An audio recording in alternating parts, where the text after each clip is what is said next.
Hello everyone, welcome to our study channel examyatra.com। इस session में हम मॉडर्न इंडियन हिस्ट्री के topic East India Company and Nawab of Bengal पर quiz cover करेंगे। इस क्विज के सारे क्वेश्चंस वेरियस ऑफिशियल एग्जाम के प्रीवियस ईयर क्वेश्चन से लिए गए हैं।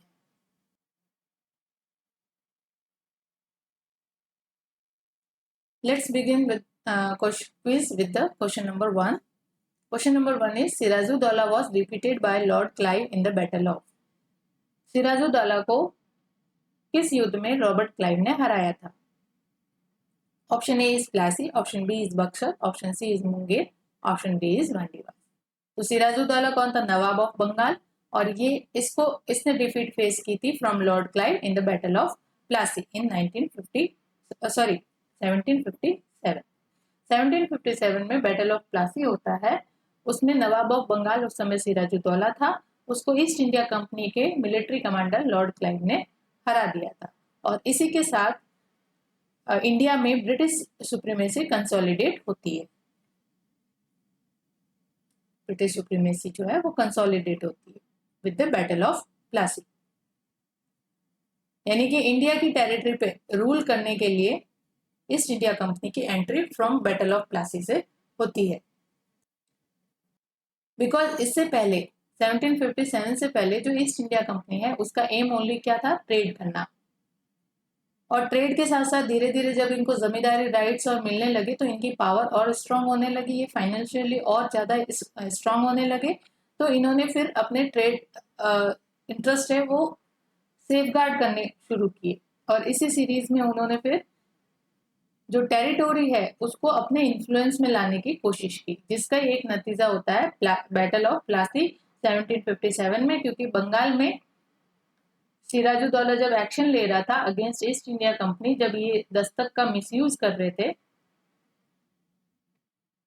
तो सिराजुद्दौला ने इनके अगेंस्ट एक्शन लिया था। और इसी एक्शन के अगेंस्ट क्योंकि इसके ईस्ट इंडिया कंपनी के ट्रेड जो है वो इंटरेस्ट सेफगार्ड नहीं हो रहे थे, तो फिर कंपनी ने इनके साथ फिर ओपन वॉर के रूप में आए और बैटल ऑफ प्लासी होता है। तो दोनों के बीच में कारण क्या था? कंपनी अपने ट्रेड इंटरेस्ट सेफगार्ड करना चाहती थी, और सिराजुद्दौला उस समय जो अपने रेवेन्यू कंडीशन है स्टेट की उसको सेफगार्ड करना चाहता था। दोनों के इकोनॉमिकल इंटरेस्ट थे सेफगार्ड करने के लिए, इसी वजह से इनके बीच में बैटल हो जाता है। लेकिन बैटल में सिराजुद्दौला जो है वो डिफीट फेस करता है by Lord Clive, and East India Company का as a British supremacy consolidation होता है इन इंडिया। और इसी के साथ ही बंगाल पे रूल जो है वो ईस्ट इंडिया कंपनी का स्टार्ट हो जाता है। बंगाल डायरेक्ट कंट्रोल में आ जाता है ईस्ट इंडिया कंपनी के। लेकिन अभी भी इनके सामने चैलेंज अभी भी था कि बंगाल पे अभी भी इनका कहते हैं कि सही मायने में रूल इस्टेब्लिश नहीं हुआ था। अभी भी इन लोकल रूलर से और जो नवाब ऑफ बंगाल है उससे इसको चैलेंज अभी भी वहां पे प्रेजेंट था। तो लेकिन 1764 में बैटल ऑफ बक्सर होता है, that is decisive battle between East India Company and Nawab of Bengal Mir Qasim के बीच में। और उससे ही ये डिसाइड हो जाता है कि who will rule the Bengal region. Bengal region को कौन रूल करेगा ये डिसाइड हो जाता है in the battle of Buxar. तो जो क्लेम इन्होंने ईस्ट इंडिया कंपनी ने प्लासी में रखा था कि हम रूल करेंगे बंगाल पे, लेकिन चैलेंजेस अभी भी लोकल रूलर की तरफ से या बंगाल के नवाब की तरफ से खत्म नहीं हुए थे। लेकिन ये 1764 में बैटल ऑफ बक्सर के साथ चैलेंज भी खत्म हो जाता है, और ये भी डिसाइड हो जाता है कि बंगाल रीजन जो है वो अब डायरेक्ट कंट्रोल में होगा under the East India company. ठीक है। बैटल ऑफ वांडीवास, वांडीवास हमने देखा 1760 में होता है between East India Company and French. Basically, it's an Anglo-French rivalry, also known as the Third Carnatic War.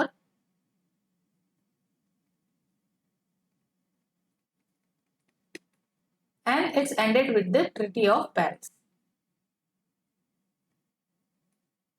ये हम सब लेसन में कवर कर चुके हैं। यहाँ पे जस्ट मैं आपको रिमाइंड करवा रही हूँ, ऑल चीजों का रिकॉल करवा रही हूँ। तो क्वेश्चन 1 का right answer will be option A, battle of Plassey. Now next question is number 2. Who was the founder of British empire in India? British साम्राज्य का भारत में नींव रखने वाला कौन था? किसने एस्टैब्लिश किया था सबसे पहले? बिकॉज ट्रेडर से, एज अ ट्रेड कंपनी से या ट्रेडर से कह दो, वो बने थे रूलर। ये किसके लीडरशिप में पॉसिबल हो पाया था? Option A Warren Hastings, option B Lord Amherst, option C Lord Clive, option D Lord William Bentinck. Founder तो आप ब्रिटिश एम्पायर के तब होंगे जब आप ट्रेडर से रूलर बनेंगे, और रूलर वाली कंडीशन कब आती है? सबसे पहले ईस्ट इंडिया कंपनी का कोई टेरिटोरियल अगर गेन होता है तो वो कहाँ होता है? बंगाल रीजन में। बंगाल में अपना ये पावर कंसोलिडेट करते हैं और अपना रूल इस्टेब्लिश करते हैं। तो उस समय जो था, कौन था ईस्ट इंडिया कंपनी का मिलिट्री कमांडर या फिर गवर्नर ऑफ बंगाल कह दो, वो थे Lord Robert Clive. Lord Robert Clive, also known as governor of Bengal, first governor of Bengal under the company rule. Under the company rule first governor of Bengal is Robert Clive. और Robert Clive को heaven born general भी कहा जाता है, heaven born general, because इसकी leadership में almost जितने भी वॉर फाइट हुए उनमें ईस्ट इंडिया कंपनी विक्टोरियस के रूप में एमर्ज होती है। और रॉबर्ट क्लाइव की वॉर टैक्टिक्स और डिप्लोमेसी के कारण ही ब्रिटिश एम्पायर के फाउंडेशन होता है इन इंडिया। तो इस क्वेश्चन का आपका राइट आंसर हो जाता है Lord Robert Clive. Warren Hastings कौन थे? First governor general of Bengal. Lord William Bentinck is first governor general of India. Governor general of Bengal का पद कब किस एक्ट के बाद सृजित होता है या क्रिएट होता है? That is regulating act of 1773। और यही जो गवर्नर जनरल ऑफ बंगाल का डेजिग्नेशन है वो कब चेंज होता है गवर्नर जनरल ऑफ इंडिया में? By passing the charter act of 1833। Lord Amherst भी गवर्नर जनरल ऑफ इंडिया रहे हुए। तो option C Robert Clive is the right answer of this question. Next question is third, which one of following was the last governor of Bengal appointed by the Mughal emperor? Governor of Bengal, वो भी last, bye Mughal emperor. तो यहाँ पे Mughal empire जब था उस समय Mughal empire ने अपनी टेरिटरी को एडमिनिस्टर करने के लिए उसको सूबों में बांट रखा था, प्रोविंस जिसको कहते हैं हम। और इन प्रोविंस या सूबा को गवर्न करने के लिए, एडमिनिस्टर करने के लिए यहाँ पे एक सूबेदार की नियुक्ति की जाती थी। ठीक है, गवर्नर सूबेदार कहलाता था। तो लास्ट गवर्नर ऑफ बंगाल कौन था बाय द मुगल एम्परर? तो यहाँ पे ऑप्शन ए सरफराज खान, मुर्शिद कुली खान, अलीवर्दी खान और सुजाउद्दीन मोहम्मद खान। तो आपका यहाँ पे राइट आंसर होता है ऑप्शन बी मुर्शिद कुली खान। बिकॉज मुर्शिद कुली खान ने, जब मुगल एम्पायर का डिक्लाइनेशन होता है, एक स्ट्रॉन्ग लीडरशिप सेंटर में नहीं होने के कारण मुर्शिद कुली खान इस अपॉर्चुनिटी का फायदा उठाते हुए अपने आप को बंगाल का ऑटोनोमस रूलर डिक्लेयर कर देता है, स्वतंत्र शासक घोषित कर देता है मुर्शिद कुली खान अपने आप को। लेकिन अभी भी ये मुगल सुजरेंटी को एक्सेप्ट किए हुए होता है, लेकिन जस्ट सिंबॉलिक रूप में।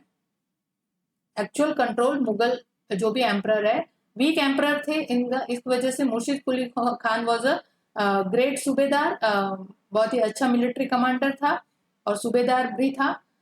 तो उस ये पावरफुल होने के साथ साथ जो उस समय के मुगल एम्परर थे वो इसके सामने इतने स्ट्रांग नहीं थे। तो ये इसी वजह से मुगल एम्पायर डिक्लाइनेशन के फेज में चल रहा था और इसी का फायदा उठाते हुए मुर्शिद कुली खान ने खुद को वहां का स्वतंत्र शासक घोषित कर देता है। किस कहाँ का? बंगाल का। तो इस वजह से ये लास्ट गवर्नर होता है जो मुगल एम्परर ने अपॉइंट किया था। तो क्योंकि इसके बाद तो ये वहां का रूलर ही बन जाता है, तो अब तो जो भी आगे बनेगा वो रूलर, गवर्नर नहीं कहलाएगा, शासक कहलाएगा, रूलर कहलाएगा, इसके जो भी डिसेंडेंट आगे होंगे। तो इस वजह से मुर्शिद कुली खान हो जाता है लास्ट गवर्नर या लास्ट सूबेदार जिसको मुगल एम्परर ने अपॉइंट किया था। मुर्शिद कुली खान की फैमिली में से लास्ट सरफराज खान बनता है, फिर उसको असैसिनेट करके अलीवर्दी खान जो है वो बंगाल को अपने अंडर ले लेता है। और अलीवर्दी खान के बाद लास्ट में रहता है सिराजुद्दौला, जिसको ईस्ट इंडिया कंपनी डिफीट करके बंगाल को अपने अंडर में ले लेती है। इस तरह से ये प्रोसेस चलता है। Next is fourth question, which was the following war consolidated British supremacy over India? हमने डिस्कस कर लिया। Battle option A battle of Buxar, option B battle of Plassey, option C third battle of Mysore और option D independence struggle of 1857। तो British supremacy consolidate कब होती है, trader से ये रूलर के रूप में कब एमर्ज होते हैं? पहले इंटरेस्ट थे अपने ट्रेड इंटरेस्ट सेफगार्ड करने, लेकिन बाद में जब इनके पास इन्होंने बैटल ऑफ प्लासी में बंगाल ऑफ नवाब सिराजुद्दौला को हरा दिया, तो अब इनका कॉन्फिडेंस और डबल हो गया और वो अपने आप को रूलर के रूप में देखने लगे। कंपनी ऑफ बंगाल पे अपना पावर एस्टेब्लिश करना चाहती थी। तो ये पॉसिबल होता है consolidated British supremacy over India by the battle of Plassey in 1757।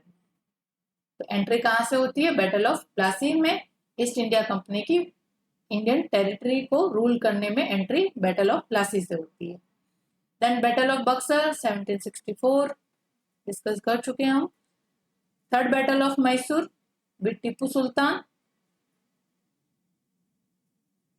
And East India Company. Battle of Mysore basically 4 military confrontation है, जिसमें से आगे के 2 बैटल जो है पहले जो होते हैं वो ईस्ट इंडिया कंपनी और हैदर अली के बीच में होते हैं। उसके बाद Hyder Ali was a father of Tipu Sultan. उसके बाद हैदर अली की मृत्यु हो जाती है बिकॉज ऑफ कैंसर एंड उसकी कमान जो है वो टीपू सुल्तान संभालता है।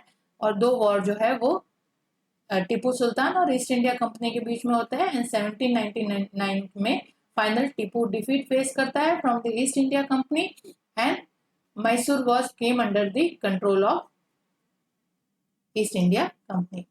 एंड फिर इनके साथ उस समय Lord Wellesley was the Governor General of Bengal and he signed the treaty with the minor Raja of Mysore, and thus how Mysore became a subsidiary ally of East India Company.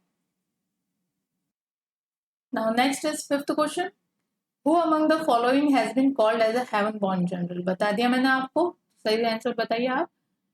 Option A Albuquerque, option B Robert Clive, option C is Francisco Dupleix और option D Lord Cornwallis. तो right answer क्या होगा इसका? Option B Robert Clive. Robert Clive को ही haven born general कहते हैं because इसकी लीडरशिप में ऑलमोस्ट जितने भी वॉर फाइट हुए इनने सब में ईस्ट इंडिया कंपनी को विक्ट्री दिलवाई थी। तो he was a great military commander. Albuquerque कौन था? सेकेंड में पोर्चुगीज गवर्नर था and he was a real founder of Portuguese power in India, Albuquerque को कहा जाता है। और इसी ने 1513 में बीजापुर के शासक से गोवा को कैप्चर किया था, गोवा को अनेक्स किया था और वहां पे पोर्चुगीज रूल एस्टेब्लिश किया था। Francisco Dupleix was French governor who came India to in 1742 और इसी के आने के साथ ही डुप्लेक्स के आने के साथ ही हम एंग्लो फ्रेंच राइवलरी देखते हैं which is also known as Carnatic wars. ठीक है, कर्नाटिक वॉर स्टार्ट इंडिया में किस वजह से होते हैं? Austrian war of succession. Austria में सक्सेशन के ऊपर क्वेश्चन मार्क होता है कि फ्रेंच या ब्रिटिश कौन रूल करेंगे, उसके सक्सेशन को लेकर क्वेश्चन होता है जिनमें ये दोनों पावर लड़ती है, जिसका रिफ्लेक्शन इंडिया में भी देखने को मिलता है। और finally third Carnatic war treaty of Paris के साथ एंड होता है in 1760 with the Battle of Vandivaस। Lord Cornwallis also governor general of Bengal रह चुके। तो ऑप्शन 5 का right answer is Robert Clive. Now next is sixth question, the battle field of Plassey is situated in. तो प्लासी के जो फील्ड है जहां पे ये बैटल लड़ा गया उसकी लोकेशन पूछी जा रही है। तो यहाँ पे ऑप्शन ए है Bihar, option B is Andhra Pradesh, option C is Orissa, option D is West Bengal. तो आपको इसका आंसर फाइंड आउट करने के लिए आप ऐसे सोचिए कि बैटल ऑफ प्लासी जो है वो किनके बीच में लड़ा गया था? नवाब ऑफ बंगाल सिराजुद्दौला और ईस्ट इंडिया कंपनी। तो वो नवाब ऑफ बंगाल थे, तो यानी कि बंगाल का ही रीजन होगा, वहां पे प्लासी का बैटल फाइट होगा दोनों के बीच में। और दूसरों की टेरिटरी पे तो वॉर फाइट कर नहीं सकते, वो बंगाल का नवाब है तो बंगाल का एरिया ही उसके अंडर में आएगा। तो यहाँ पे ऑप्शन देख लीजिए आपका बंगाल कहाँ है, ये option D. Option D is West Bengal. उसको उस समय बंगाल कहते थे।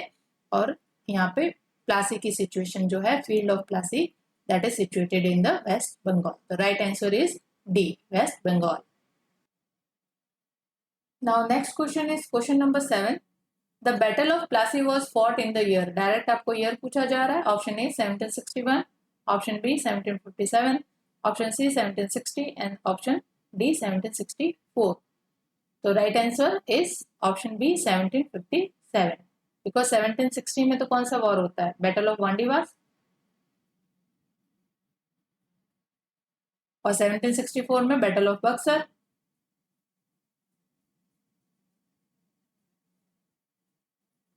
और 1761 में होता है आपका third battle of Panipat between Ahmad Shah Abdali and Marathas, जिसमें मराठा बहुत ही भारी डिफीट फेस करते हैं। तो ये है आपका थर्ड बैटल ऑफ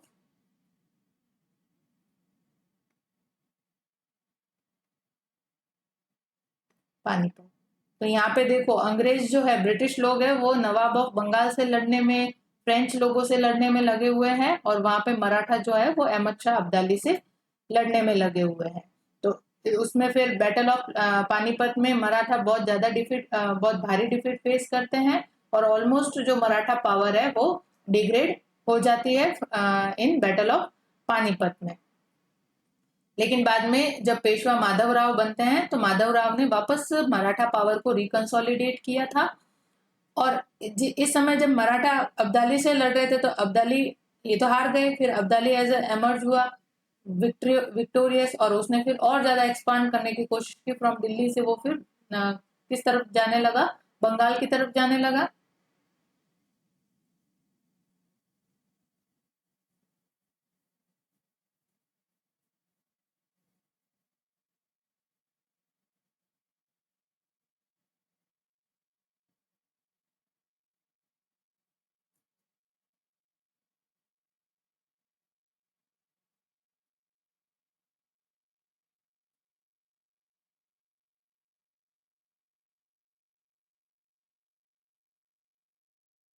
तो यहाँ पे बंगाल की तरफ वो मूव करता है तब जब सिराजुद्दौला जो था वो एक्शन ले रहा था अगेंस्ट ईस्ट इंडिया कंपनी के।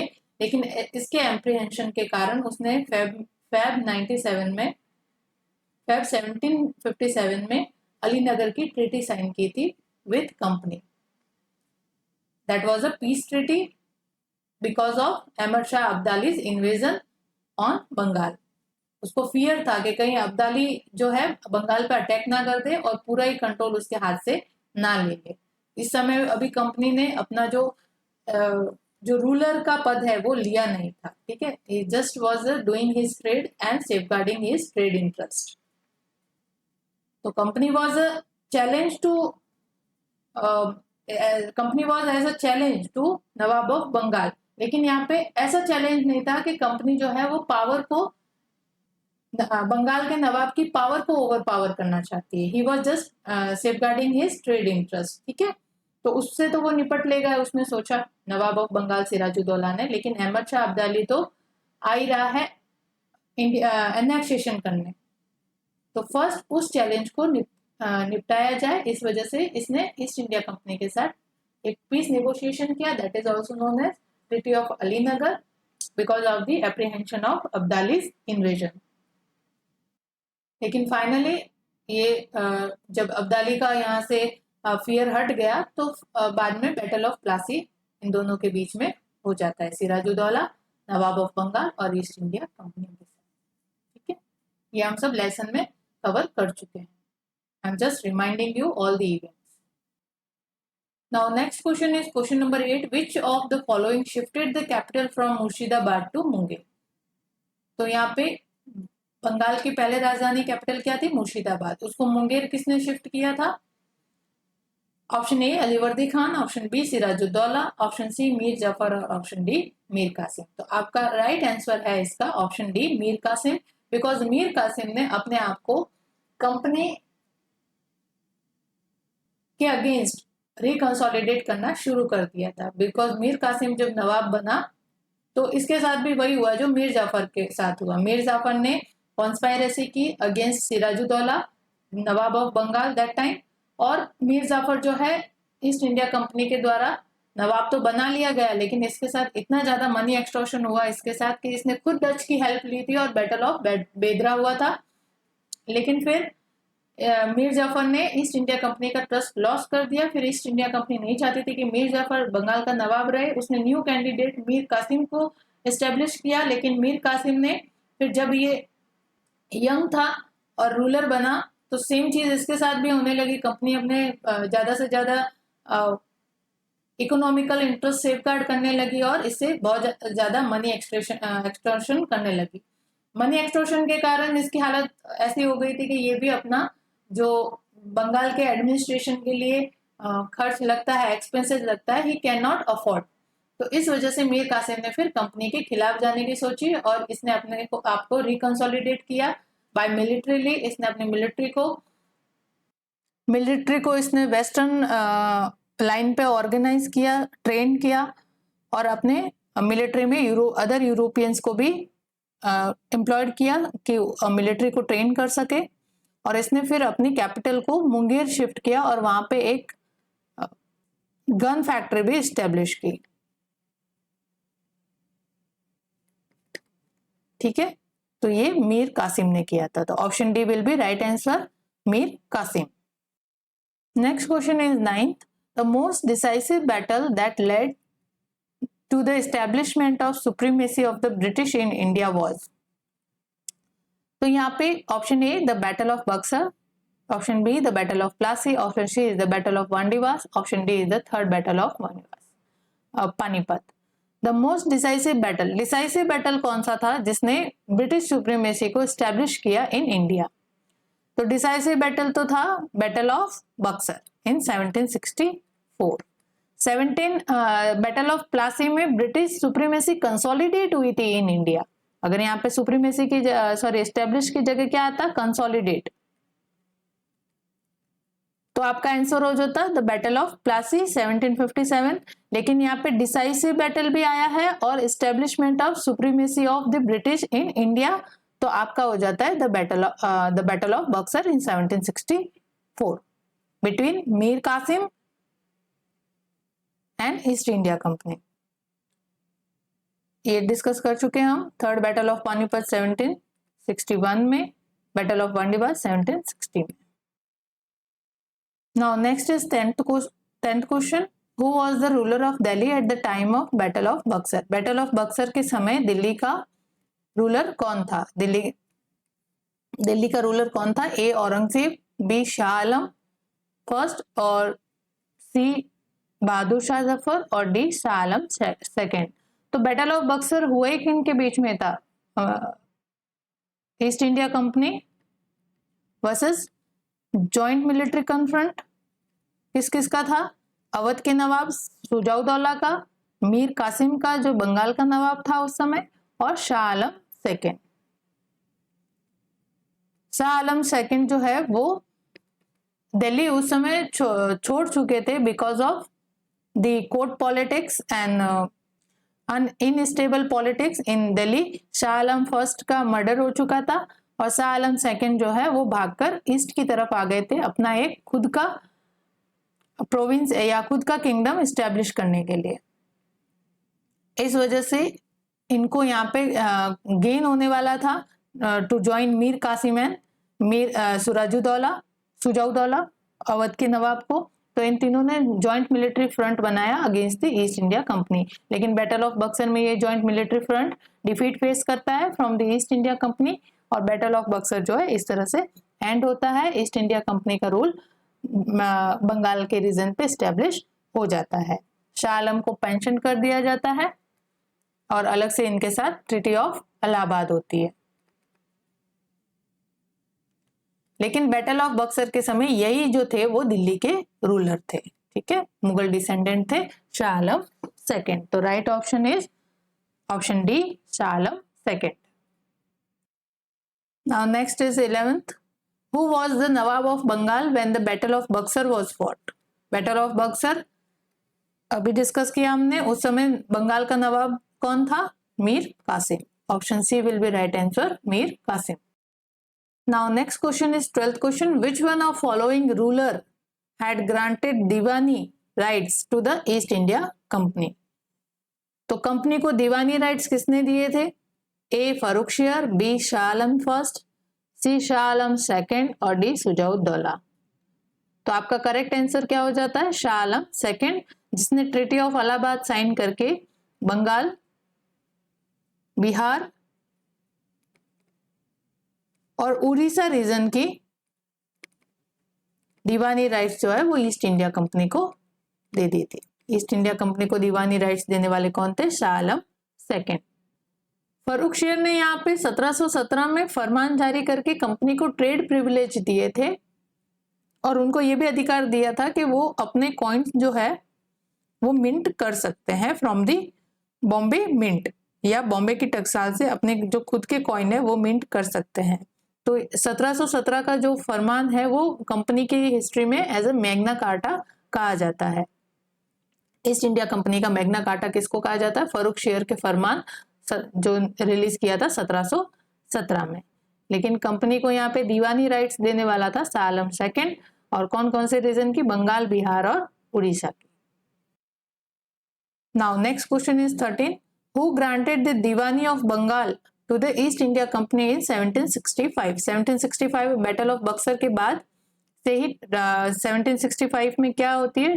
Treaty of Allahabad with the Mughal emperor Shah Alam second के साथ, और शाह आलम सेकेंड ने बंगाल, बिहार, उड़ीसा की जो दीवानी राइट्स है वो कंपनी को दिए थे। तो यहाँ पे सिर्फ दीवानी ऑफ बंगाल पूछ रहा है, तो दीवानी ऑफ बंगाल देने वाले कौन थे? A Nawab of Bengal, B Mughal emperor, C British monarch और डी द अफगान किंग। तो यहाँ पे कंपनी को ये दीवानी राइट देने वाला था Mughal emperor Shah Alam second, Shah Alam second. तो he was a Mughal emperor. Nawab of Bengal तो मीर कासिम था, जिसको फिर बैटल ऑफ बक्सर के बाद तो एंड ही हो गया। ब्रिटिश मोनार्क थे नहीं, अफगान किंग थे नहीं। तो right answer is Mughal emperor Shah Alam second. Now next question is 14th, in which governor's tenure, किस गवर्नर के काल में Diwani right of Bengal, Bihar and Orissa was granted to East India Company by emperor Shah Alam. Shah Alam के द्वारा ईस्ट इंडिया कंपनी को बंगाल, बिहार, उड़ीसा के दीवानी राइट्स किस गवर्नर के टेन्योर में या गवर्नर के काल में मिलते हैं? Option A Lord Clive, option B Lord Cornwallis, option C Lord Wellesley, option D Lord William Bentinck. तो इस समय ये ट्रीटी 1765 की बात है, जब इलाहाबाद की ट्रीटी होती है। 1765 में किसका टाइम पीरियड था? दैट वाज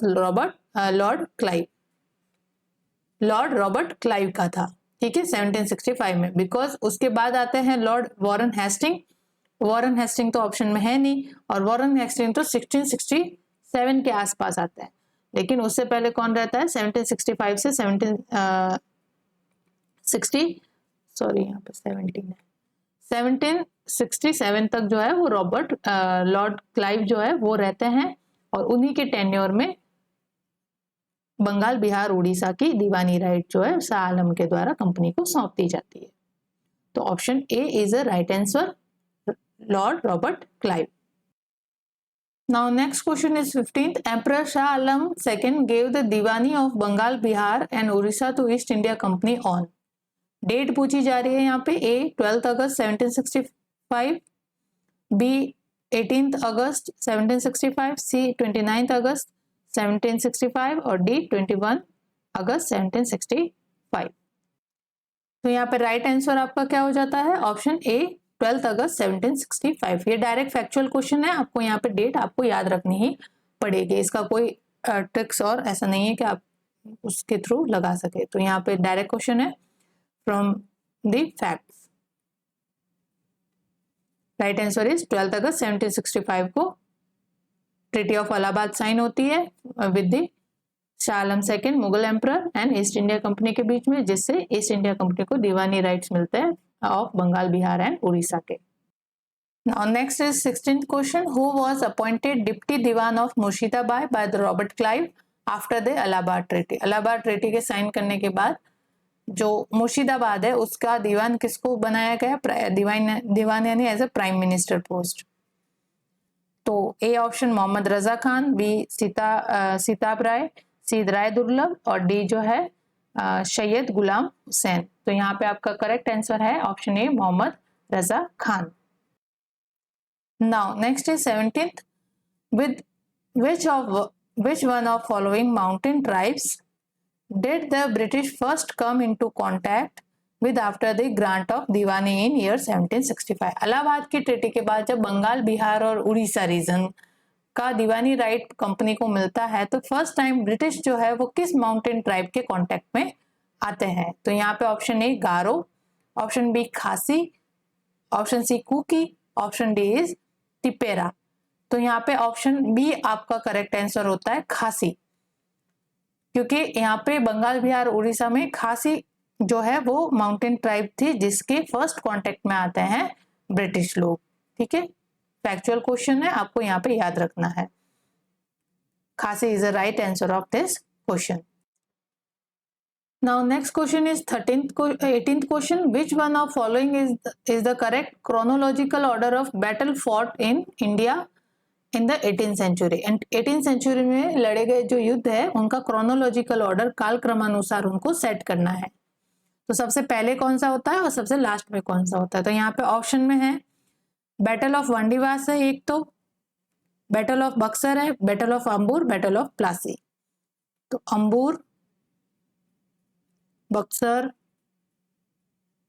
प्लासी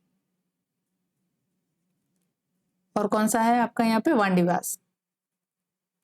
वांडीवास तो हमें याद है कि कब हुआ था? 1760 में हुआ था, थर्ड कर्नाटिक वॉर है।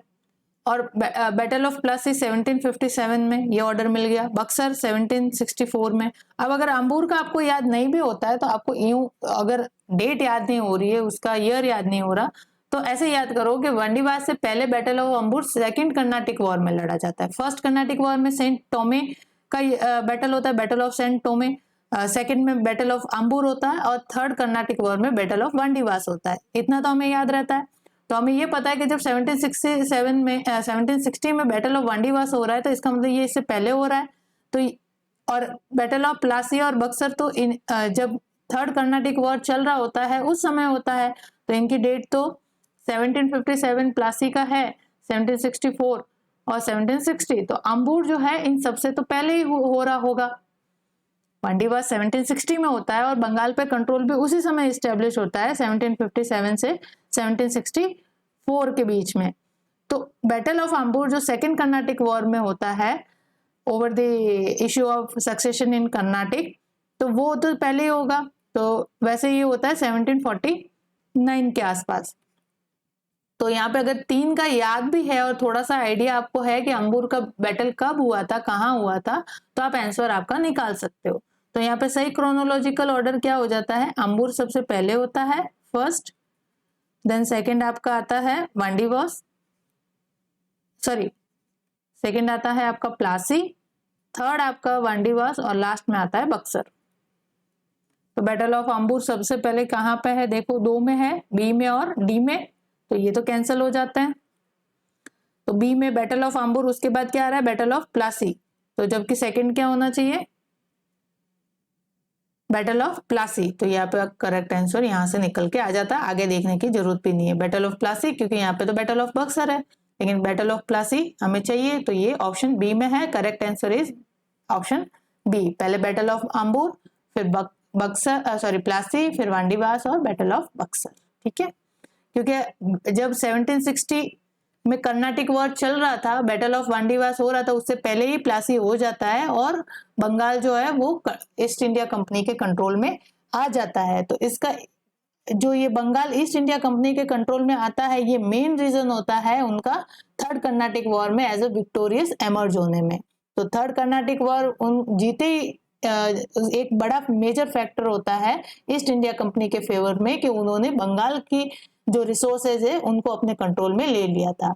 तो इसे फ्रेंच के पास ऐसा कोई भी नहीं था सोर्स जिससे उनकी फाइनेंशियल कंडीशन जो है वो स्टेबलाइज बनी रहे, स्टेबल बनी रहे। लेकिन जब बंगाल के रिसोर्सेज पे ईस्ट इंडिया कंपनी का कंट्रोल होता है तो कंपनी की पावर फ्रेंच के कंपैरिजन में स्ट्रांग हो जाती है। और थर्ड कर्नाटिक का जो वॉर होता है उसमें ईस्ट इंडिया कंपनी की एक विजय का मेजर कारण होता है, विक्ट्री का मेजर कारण होता है बंगाल पे कंट्रोल।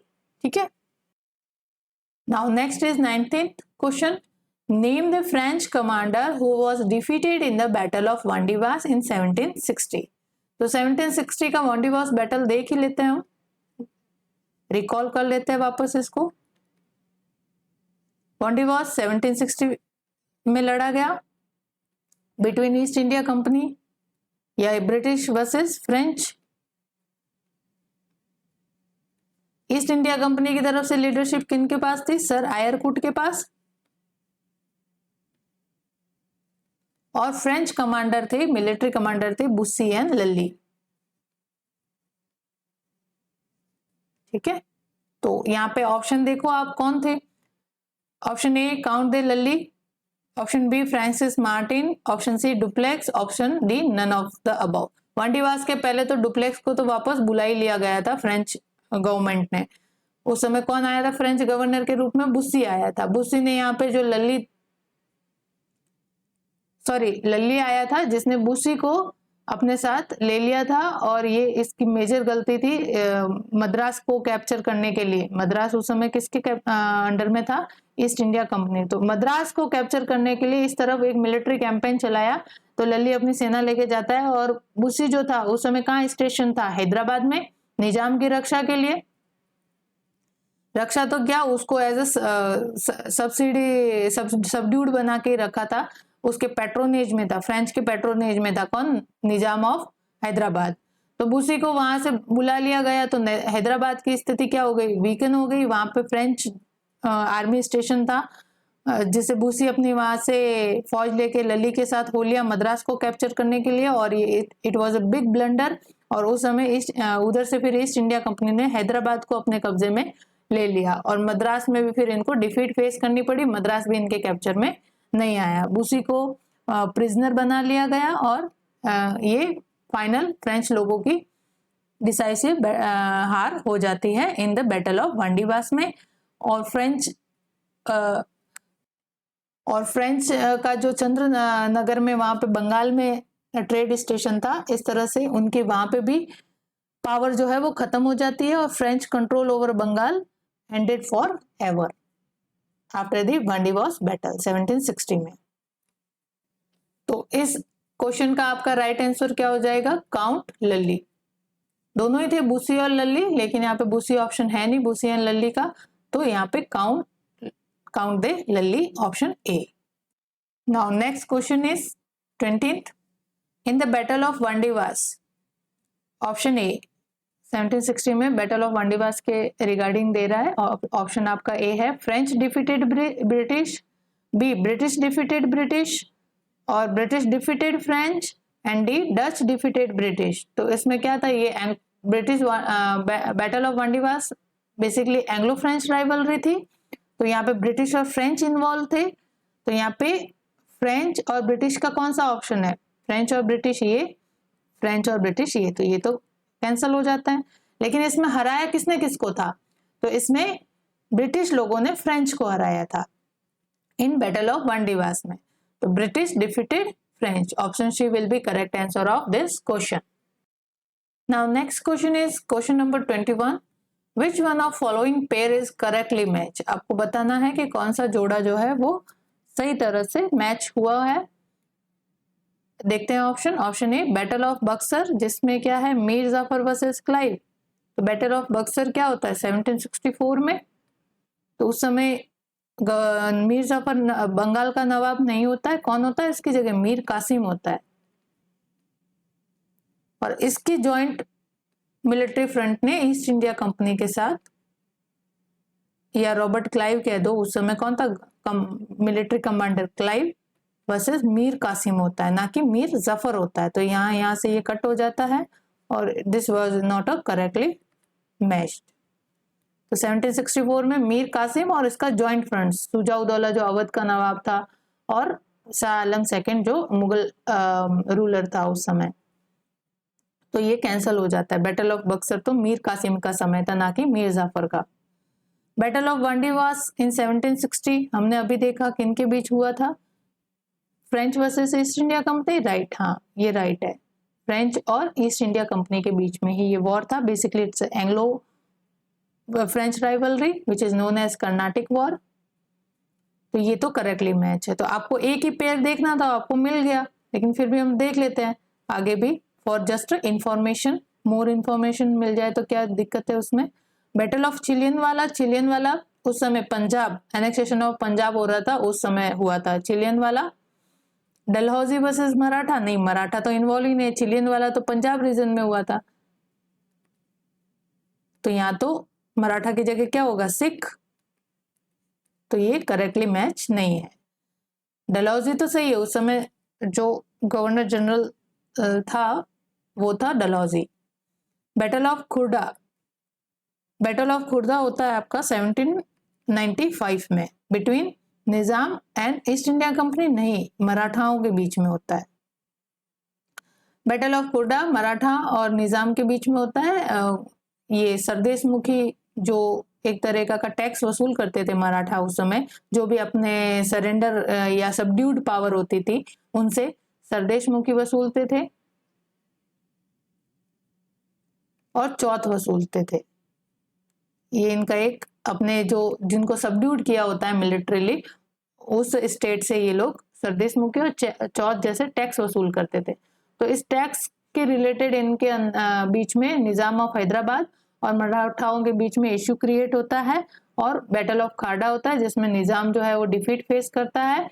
इस समय मराठा में पेशवा थे माधवराव जी और उनको अलाई उनके साथ उनको असिस्ट कर रहे थे नाना फडणवीस का समय था।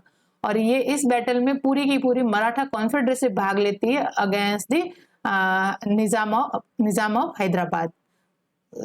मराठा कॉन्फेडरेसी में मैंने लेसन में बताया हुआ है कौन कौन आते हैं, भोसले, सिंधिया, गायकवाड़, होलकर और पेशवा। ये पूरी की पूरी जो है मराठा कॉन्फेडरेसी कहलाती है। पेशवा, भोसले, होलकर, सिंधिया, गायकवाड़, ये पांच फैमिली जो है मिला के मराठा कॉन्फेडरेसी कहलाती है। तो क्लियर है, यहाँ पे करेक्टली मैच है option B. Now next question is 22nd, which of the following opposed British in India vigorously. ठीक है, ब्रिटिश लोगों को किसने एक बराबर की टक्कर दी। ठीक है, ये इसका क्वेश्चन का कहने का मतलब ये है, विग्रेसली किसने अपोज किया ब्रिटिश को। तो यहाँ पे option A Maratha, option B Mughal, option C Rajputana, option D Sikh. नहीं, मुगलों के साथ इतना विग्रस इनका स्ट्रगल नहीं चला था। बहुत इजीली मुगल जो थे उस समय वैसे भी डिक्लाइनेशन के फेज में चल रहे थे और जब ब्रिटिश आए तो उनको इतना कोई strong challenges from the Mughal side नहीं मिला। राजपूताना नहीं, उस समय राजपूताना राजस्थान की तरफ ब्रिटिश लोगों ने रुख किया ही नहीं था। ये तो बाद में जब मराठाओं को हराया तब राजस्थान का जो एरिया है वो जो पहले मराठाओं के अंदर था, अब मराठा जब सबड्यूड हो गए ईस्ट इंडिया कंपनी के, तब ईस्ट इंडिया कंपनी का इन्फ्लुएंस राजस्थान की तरफ बढ़ा। तो नहीं, राजस्थान में राजपूताना के साथ इतना इनका कोई स्ट्रगल नहीं रहा। तो यहाँ से ये कैंसिल हो जाता है। अब बचे सिख और मराठा। तो सिख अंदर रंजीत सिंह और सिख अंदर मराठा कॉन्फेडरेसी। तो आप यहाँ पे देखोगे कि मराठाओं का जो वॉर होता है फर्स्ट एंग्लो मराठा वॉर, वो होता है 1775 से 82 के बीच में। और जब मराठा कॉन्फेडरेसी टोटली सबड्यूड हो जाती है टू द ब्रिटिश, वो होता है टाइम 1819 का बीच का, जब थर्ड एंग्लो मराठा वॉर होता है और finally Maratha confederacy totally abolished हो जाती है, पेशवाशिप अबॉलिस्ड हो जाती है और मराठा कॉन्फेडरेसी किसके कंट्रोल में आ जाती है, ईस्ट इंडिया कंपनी के। तो 1775 से 1890 तक का पीरियड लग जाता है मराठाओं को ब्रिटिश लोगों को सबड्यूड करने में, उनको हराने में, उनको उनकी टेरिटरी को अपने कंट्रोल में लाने के। तो ऑलमोस्ट 35 ईयर्स लग जाते हैं मराठा पावर को अपने कंट्रोल में लाने में। तो इसलिए विग्रसली जो अपोज था वो मराठाओं ने किया था ब्रिटिश लोगों को। सिख पंजाब वाला सीन तो इतना लंबा नहीं चलता है। 1842 से चलता है आफ्टर द अफगान वॉर, और 1849 तक तो पंजाब जो है कैप्चर हो जाता है, अनेक्स्ट हो जाता है by lord Dalhousie. After the Ranjit Singh का पीरियड तो वैसे भी सिख एम्पायर डिक्लाइन कर रहा था, तो 1849 में अनेक्स हो जाता है। तो बहुत कम टाइम पीरियड में पंजाब का अनेक्सेशन होता है, लेकिन मराठाओं को अपने अंडर लाने में ब्रिटिश लोगों को 35 ईयर्स लग जाते हैं। तो option A will be the right answer of this question. Now next and final question is 23, which treaty was sign after the battle of Buxar. Battle of Buxar के बाद 1764 में बैटल ऑफ बक्सर के बाद कौन सी ट्रीटी साइन होती है? Option A the treaty of Allahabad, option B the treaty of Sugauli, option see the treaty of बसीन, यहाँ पे ये बसीन है, option D the treaty of Salbai. तो यहाँ पे हम देखते हैं कि ट्रीटी ऑफ सालबाई हमें पता है, ये तो होती है first Anglo Maratha war. First Anglo Maratha war होता है ट्रीटी ऑफ सूरत से स्टार्ट 1775 में और एंड होता है with the treaty of Salbai in 1782 का पीरियड है ये, तो बहुत बाद की बात है, तो ये तो नहीं हो सकता। ट्रीटी ऑफ बसीन होती है आपके थर्ड एंग्लो मराठा वॉर में, इससे भी लेट, तो ये भी नहीं हो सकता। ये तो फर्स्ट की बात है, फर्स्ट एंग्लो मराठा वॉर की, ये तो है सेकेंड एंग्लो मराठा वॉर की बात है। ट्रीटी ऑफ बसीन जो सब्सिडरी अलायंस था, तो सब्सिडरी अलायंस वाला तो टाइम ही नहीं है। 1764 तो रॉबर्ट क्लाइव का टाइम है, सब्सिडरी अलायंस वाला वो लॉर्ड वेलेस्ली का टाइम है, जो रॉबर्ट क्लाइव से बाद आते हैं, तो ये भी नहीं है।